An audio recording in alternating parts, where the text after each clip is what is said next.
Nagkagulyang ang pagpahigayon sa final testing and sealing sa mga vote counting machines tungod kay gipahigayon kini sa People's Hall sa Dakbayan sa Talisay. Ang report ni Femari Dumamo.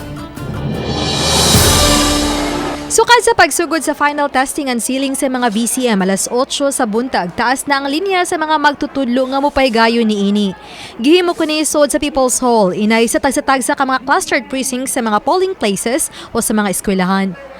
Tungod sa problema sa security manpower, hinungdan nga centralized ang pagpahigayon dinhi sa Dakbayan sa Talisay silang final testing and sealing sa mga vote counting machine.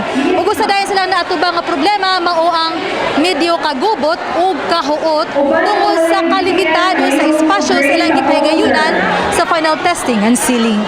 202 ka mga VCM mo'y hinungdan nga gibahin-bahin kini og tag 50 ka VCM matag batch. Diin adunay 3 ka mga naglangkob sa matag electoral board sa matag VCM. Gawas kanila adunay mga poll watchers nga gikan sa mga kandidato nga mibantay ug misuway sa proseso. Gawas sa kahuot, duha ka suliran ang nasugatan sa unang FTS sa unang 50 ka mga VCM.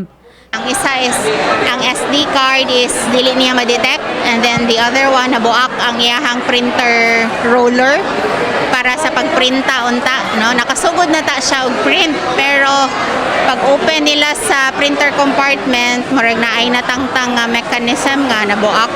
Gipangitaan kini og solusyon sa ilang IT hub ug nagpatabang usab sila sa provincial ug regional offices. Kung dili gid masolusyonan, matud ni Guhilde, posibleng muhuwam og laing VCM atul na sa piniliay. So meaning, magpaabot ang mahuman ang tanang proseso sa pagbutar sa PICAS classroom before nato gamiton sa atong classroom.